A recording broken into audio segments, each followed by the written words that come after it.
सांसद राजीव राय जी, सांसद निषाद जी, सांसद रामाशंकर राजभर जी, अवध बिहारी चौधरी साहब, यादव जी, अमरनाथ यादव जी, गुप्ता जी, परमरजीत और बड़ी संख्या में महागठबंधन के सभी हमारे नेता जो मंच पर हैं, इस चुनावी जनसभा में उपस्थित बड़ी संख्या में हमारे आदरणीय बुजुर्ग, माताएं, बहनें, नौजवान साथियों, सबसे पहले आप सबका बहुत बहुत धन्यवाद और आभार प्रकट कर। मैं देख रहा हूं कि इस विधानसभा में आने से पहले ही लोगों को है कि इस विधानसभा के लोगों ने अपना मन बना रखा है और यहां की विधानसभा के लोगों ने पहले ही तय कर दिया है कि यहां से विधायक बनने अगर कोई जा रहा है तो नौजवान सरकार तो बनने जा रही है। जब नौजवान मुख्यमंत्री बनने जा रहा है तो इस विधानसभा से नौजवान विधायक ओसामा साहब ऐतिहासिक वोटों से जीत करके जा रहे हैं। नई सरकार बनने जा रही है। नई सरकार में नए लोग रहेंगे, नए काम करेंगे और मैं उत्साह और जोश देख रहा हूं।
खदेड़ करके भारत से निकालने का काम किया। अगर इस धरती से कोई महान महापुरुष निकले और कोई नई दिशा कर दी, चाहे वो भगवान बुद्ध हो, भगवान महावीर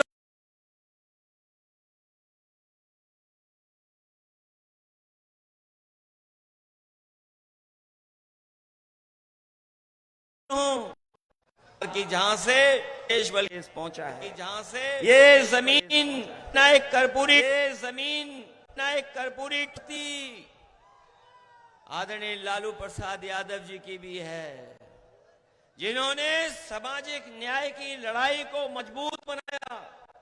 भरोसा दिलाने आए कि बिहार में तेजस्वी जी की सरकार में, महागठबंधन में न्याय के राज के साथ सामाजिक न्याय के राज की स्थापना के लिए हम लोग और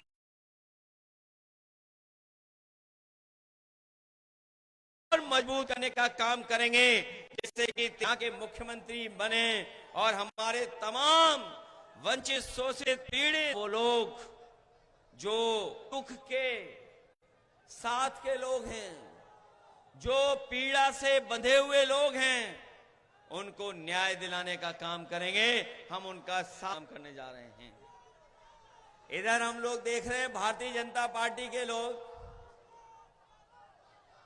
अपनी उपलब्धि नहीं बता पा रहे हैं। बीजेपी के लोगों के पास कोई उपलब्धि नहीं है, और अगर उपलब्धियों का हिसाब किताब उनसे मांगे तो बताओ साथियों, क्या 20 साल का हिसाब किताब मांगोगे आप? ये 20 साल के हिसाब किताब का चुनाव नहीं है। 20 साल बिहार की सरकार के साथ साथ 11 साल लगभग दिल्ली की सरकार के हिसाब किताब का चुनाव है। बताओ 11 साल में इन्होंने किसानों को कितना खुशहाल किया है। ये वही बीजेपी के लोग जो कह रहे थे किसानों की आय दोगुनी करेंगे, बताओ किसान भाइयों कहीं आय दोगुनी हो गई? धान की फसल की कीमत क्या मिल रही है बताओ? हमारे उत्तर प्रदेश के भी हमें बहुत सारे साथी दिखाई दे रहे हैं। हमें उत्तर प्रदेश के साथी, क्योंकि पड़ोसी प्रदेश है, हम आपको भरोसा दिलाने आए हैं। हम लोग अपने अनुभव का लाभ तेजस्वी को देने का काम करेंगे। जो हम लोगों ने अनुभव पाया है उससे मदद करेंगे उनकी। बताओ धान की हालत क्या है यहां पर?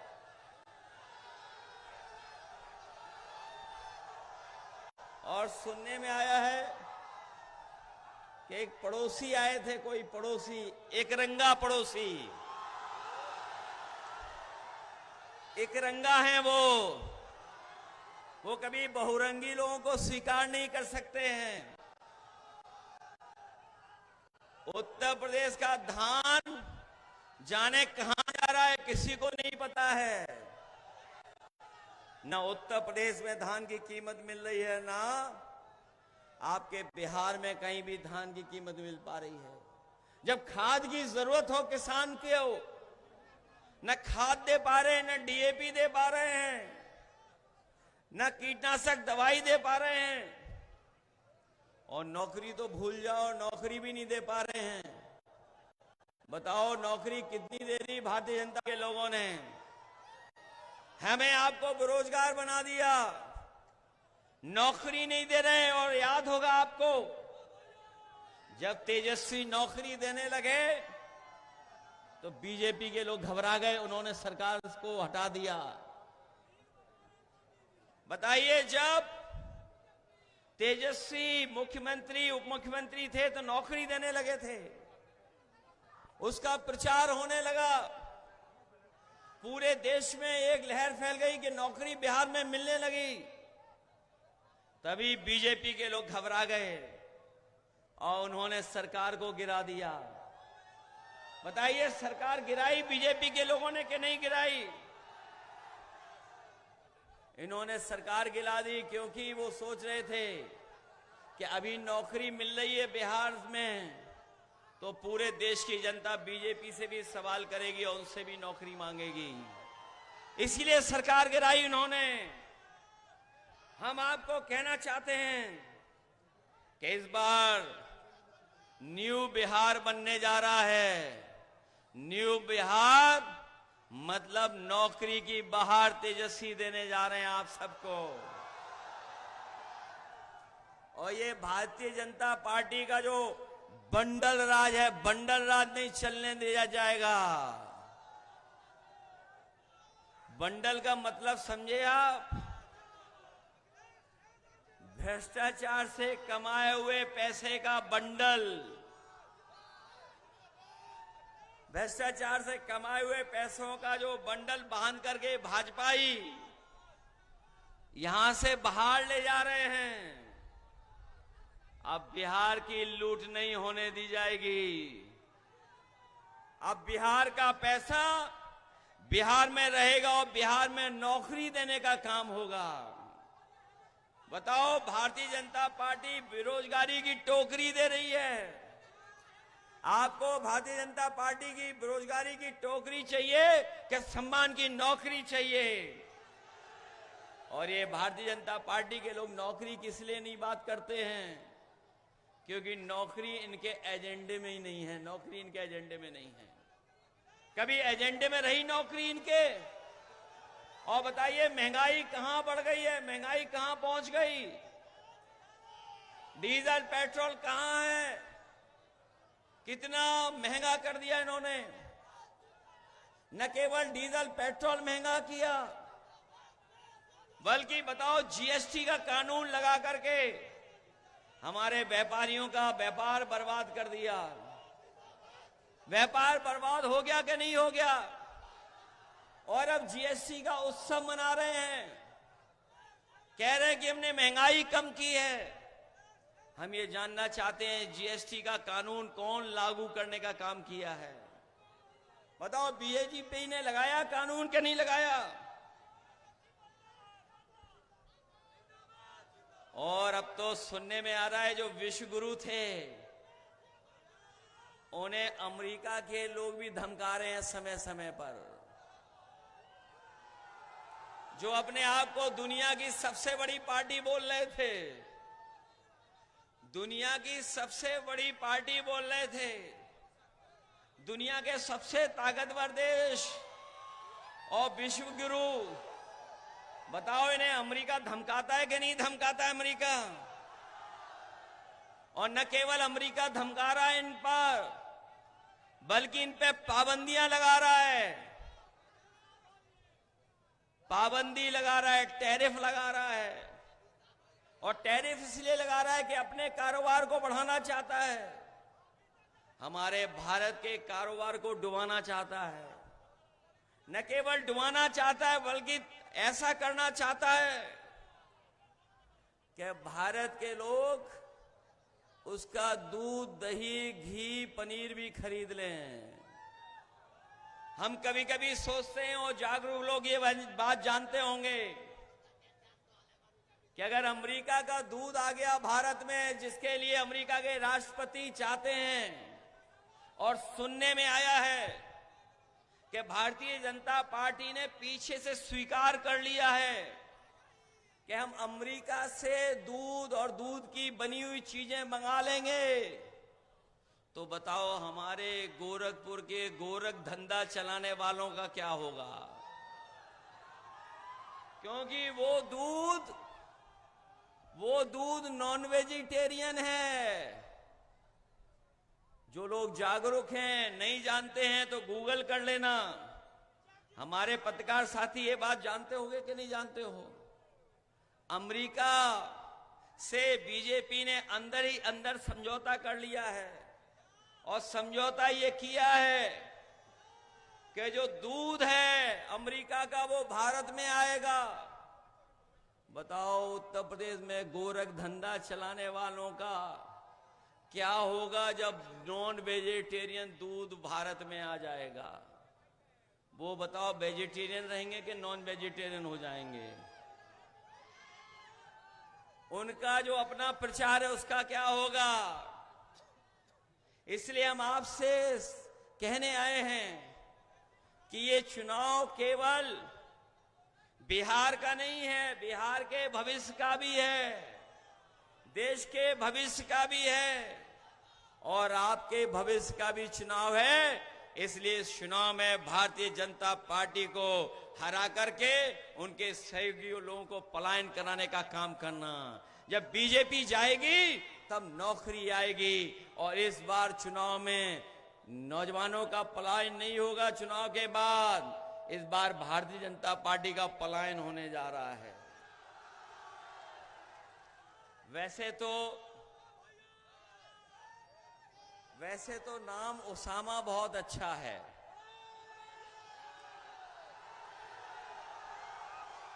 लेकिन हमारे एक रंगी उन्हें बीमारी है नाम बदलने की। जो एक रंगी हैं उन्हें बीमारी है नाम बदलने की।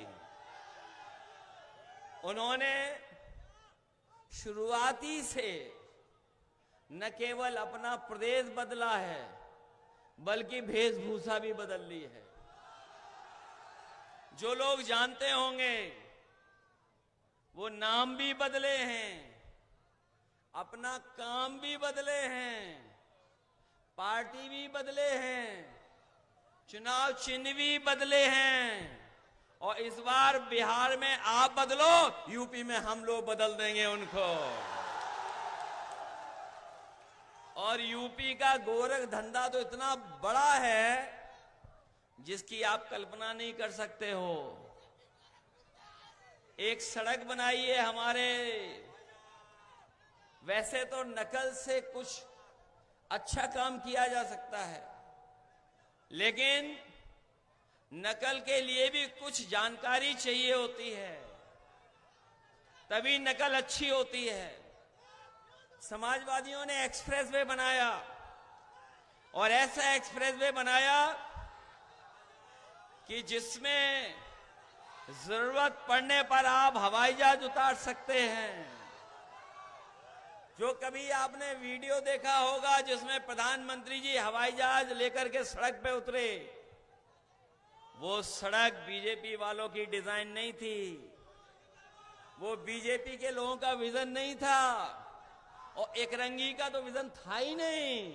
वो विजन अगर किसी का था तो समाजवादियों का था कि देश में पहली ऐसी सड़क बनाई कि जरूरत पड़े तो उस पर हवाई जहाज उतर जाए। अभी जो सड़क बनी है, जरूरत पड़े तो उस पर हवाई जहाज उतर जाए।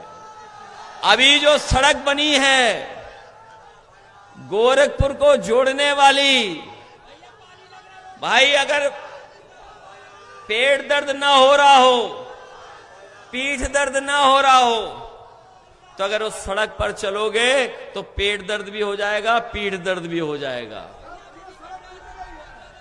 और सुनने में आया है, वैसे तो हम और आप लोग सब जानते हैं कि कोई अगर थोड़ा बहुत काम कर लेता है तो कोई मोटरसाइकिल ले आता है, कोई गाड़ी ले आता है, लेकिन बीजेपी की सड़क बनाने वाला हवाई जहाज ले आता है। इतनी लूट मची हुई है, इसलिए भ्रष्टाचार की सीमाएं तोड़ दी हैं उन्होंने। इसलिए हम साथियों आपसे निवेदन करने आए हैं, ये बिहार का चुनाव देश की राजनीति के भविष्य का चुनाव है। जैसा मैंने पहले कहा, ये नौकरी बनाम भारतीय जनता पार्टी का चुनाव इस बार नौकरी वाले जीतने जा रहे हैं। इस बार बीजेपी की हार लिखेगा बिहार। बिहार बीजेपी की हार लिखने जा रहा है और अब की बार बीजेपी बिहार से बाहर होने जा रही है। और हम आपसे कहना चाहते हैं, नौजवान जब बनता है तो नई सोच लेकर के आता है, नई ऊर्जा के साथ काम करता है, नई नई चीजों को समझ करके लागू करता है। इसलिए नई सरकार बनाई है, तेजस्वी की सरकार बनाई है। तेजस्वी ने तय किया है कि वो हर परिवार के लोगों को एक नौकरी देने का काम करेंगे। ये बीजेपी वाले सवाल पूछ रहे हैं कि नौकरी कैसे दोगे। ये बीजेपी वाले इसलिए पूछ रहे हैं क्योंकि बीजेपी वालों के एजेंडे में कभी नौकरी नहीं रही है। हम उन्हीं से पूछते हैं कि बताओ आपने कौन सा जादू चलाया कि उद्योगपति बढ़ते बढ़ते बढ़ते बढ़ते न जाने किस ऊंचाई तक पहुंच रहे हैं। और जब उनका आप हिसाब किताब देखोगे तो सब कुछ उधार निकलेगा, बैंकों का उधार निकलेगा। इसलिए हम कहना चाहते हैं, हम लोग पहले भी नौकरी दिए, तेजस्वी पहले भी नौकरी दिए हैं। इस बार संसाधनों को संभालेंगे और नौकरी देने का काम करेंगे।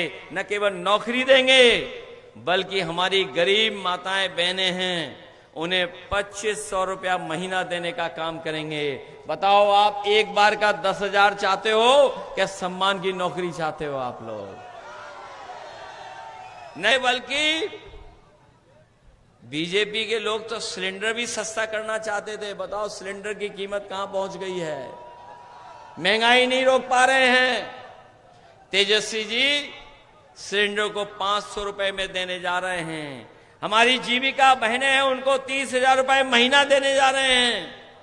ये तमाम वो काम हैं, जब वो काम होंगे तो बिहार में खुशहाली नजर आएगी। न केवल खुशहाली नजर आएगी, लेकिन इस बार के चुनाव में भाजपा की विदाई भी होना तय है, विदाई होने जा रही है।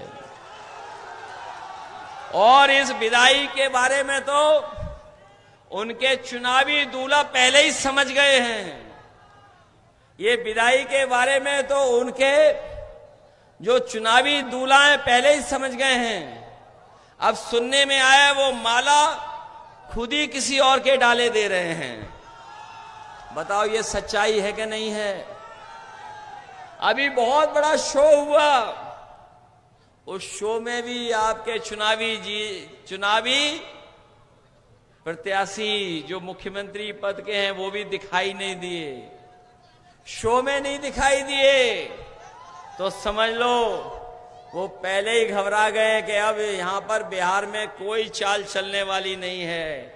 इसलिए हम आपसे अपील करने आए हैं कि औसामान नौजवान है, पहली बार चुनाव लड़ने आया है, हमें पूरा भरोसा है आप मुकाबला करके बहादुरी से एक एक वोट इसके पक्ष में डालने का काम करेंगे।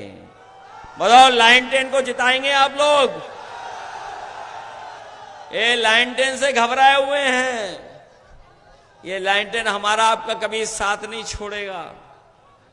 ये लाइन 10 वाले वो लोग हैं जो कभी साथ नहीं छोड़ने वाले हैं। और मैं कह के जा रहा हूं, कोई कितनी भी नफरत की बातें कर ले, कोई कितनी भी बांटने की बात कर ले, लेकिन इस बार बिहार की जनता सौहार्द को जिताने जा रही है, भाईचारा को जिताने जा रही है। बोलो जिताओगे आप लोग? मदद करोगे? कल मैं था खेसारी लाल जी के यहाँ, खेसारी लाल को तो जानते होंगे, उन्हें सुनते भी होंगे। मैं जब से बिहार आने लगा हूं, खेसारी लाल जी को मैं भी सुनने लगा हूं। और जब मैं YouTube में देखता हूं, जानकारी हासिल करना चाहता हूं कि सबसे ज्यादा देखने वाला गाना कौन सा है, किसी और का नहीं आता है, केवल खेसारी लाल का गाना आता है। और इस बार तो छपरा वाले छप्पर फाड़ के वोट देने जा रहे हैं खेसारी लाल को। बताओ उससे ज्यादा वोट दोगे ओसामा को कि नहीं दोगे? ये नौजवानों की सरकार बनने जा रही है। नौजवानों की बात समझेंगे और हमारे बुजुर्गों का भी सम्मान करने का काम करेंगे। ये तालमेल है कहीं किसी के पास? इसलिए मदद करो आप लोग। और हमारे पड़ोसी की परवाह मत करना, हमारे पड़ोसी की परवाह इसलिए मत करना बुलडोजर से डरा रहे हैं हमें, आपको सबको बुलडोजर से डरा रहे हैं। के बाद उनके भी 400 दिन बचेंगे, इससे ज्यादा दिन नहीं बचने वाले। और फिर बुलडोजर में दिमाग नहीं होता है, बुलडोजर में ड्राइवर होता है, चाबी होती है। सोचो ड्राइवर बदल गया, चाबी बदल गई, तो फिर बुलडोजर कहां जाएगा? बताओ कहां जाएगा? और फिर कुछ लोग कहते हैं कि विरासत में बुद्धि गद्दी मिल सकती, बुद्धि नहीं। कुछ लोग कहते हैं ये बात समझ रहे होंगे आप लोग कौन कहता है। अभी सुना मैंने, गोरखपुर में किसी शोरूम में गए थे, मैंने देखा एक वीडियो, एक रंगी लोग किसी शोरूम में गए थे, वो शैम्पू ढूंढ रहे थे कि क्रीम ढूंढ रहे थे, हमें नहीं पता है, उन्हें यही नहीं पता है शैम्पू से बाल नहीं उगते हैं, बाल साफ होते हैं। इसलिए चुनाव को इधर उधर मत ले जाओ, विकास की बात करो, विकास की। और विकास की जब बात होगी तो बिहार में तेजस्वी का और उत्तर प्रदेश में समाजवादियों का कोई मुकाबला नहीं कर सकता। और अगर इन बीजेपी वालों ने विकास किया होता तो यूपी जैसी सड़कें गुजरात में भी बनी होती। बताओ गुजरात में कोई एक केस खा दो, या बिहार में जहां पर हवाई जहाज उतर जाता हो। अगर देश में किसी ने ऐसी सड़क बनाई है तो वो समाजवादी लोगों ने बनाई है। हम लोग बिहार की भी मदद करेंगे और हमने भरोसा दिलाया था अभी कि एक्सप्रेसवे केवल जो हमारे गाजीपुर तक रुक जाता है या फिर लिंक से गोरखपुर तक लग जाता है, समाजवादी पार्टी उत्तर प्रदेश में सरकार बनाएगी और तेजस्वी बिहार में सरकार बनाएंगे। तेजस्वी बिहार में एक्सप्रेसवे बनाएंगे, हम लोग उत्तर प्रदेश में एक्सप्रेसवे बनाएंगे और बिहार और उत्तर प्रदेश को जोड़ करके दिल्ली तक पहुंचने का काम करेंगे, जिससे कारोबार भी बढ़े, आपका उद्योग भी लगे और हमारे नौजवानों का भी भविष्य बेहतर हो। इन्हीं शब्दों के साथ मुझे पूरा भरोसा है कि इस चुनाव में आप लैंटेन की मदद करोगे, महागठबंधन की मदद करोगे। आज तो महागठबंधन की हवा चल रही है और इतनी तेजी हवा चल रही है, कोई टिकने वाला नहीं है। इसलिए जब वोट डालो, बताओ वोट डालने के लिए घबरा तो नहीं जाओगे आप लोग? कैसे भी करके वोट डालोगे आप। एसआईआर देख लिया, एसआईआर में हमने सबने वोट बनवा लिया, सबका वोट बन गया। अब बस केवल डालना है। पहले ये एसआईआर से हराना चाहते थे, उसमें कामयाब नहीं हुए ये। अब हमें और आपको रोकने का काम करेंगे। आप लोग रोकोगे तो नहीं, इसलिए मदद करिए। सरकार बनने जा रही है, एक नौजवान विधायक ओसामा को जिता करके भेजिए। जो बात छूट गई थी, वैसे तो हमारे मुख्यमंत्री जी सबका नाम बदलते हैं, उनके पास अगर हम और आप लोग भी चले जाएं तो कहो नाम बदल दें, वो नाम बदल दें। उन्होंने न जाने कितने नाम बदले हैं। किसी गांव में गए तो गांव का नाम बदल दिया, किसी शहर में गए तो वहां नाम बदल दिया। हम कहते हैं अगर नाम आए थे यहां पर तो ओसामा का भी नाम बदल देते, ओसामा का नाम कर देते शेर सिंह। बताओ, अब वो चैट जीपीटी और ये कुछ जानते ही नहीं है तो हम क्या करें उसके लिए? बताओ, ओसामा का नाम ही बदलना था उन्हें तो इनका भी नाम शेर सिंह करके चले जाते। बताओ, कोई शेर सिंह खराब नाम है क्या? और इस बार बिहार के शेर सबको करेंगे ढेर। बताओ, ढेर करोगे कि नहीं करोगे? और हम तो कहते हैं गूगल करके देख लो ओसामा का नाम क्या है हिंदी में, उसका दूसरा मतलब क्या है अपने आप पता लग जाएगा। वही निकलेगा जो अभी मैंने मन से कहा है, क्योंकि हमारे योगी जी लैपटॉप चलाना नहीं जानते हैं, कंप्यूटर नहीं जानते हैं, इंटरनेट नहीं जानते हैं, चैट जीपीटी नहीं जानते हैं, इंस्टाग्राम कोई दिखाता है, फेसबुक कोई चलाता है, एक्स भी कोई दिखाता है, उन्हें कुछ आता नहीं, जो आता है वो काम करते नहीं। इन्हीं शब्दों के साथ बहुत बहुत धन्यवाद, बहुत बहुत आभार प्रकट करता हूं। आएंगे देवरिया, बाद में एक दिन आएंगे। हमारे पहलवान हैं, इनके घर दुख आया है, हम आएंगे कभी। बहुत धन्यवाद, बहुत धन्यवाद।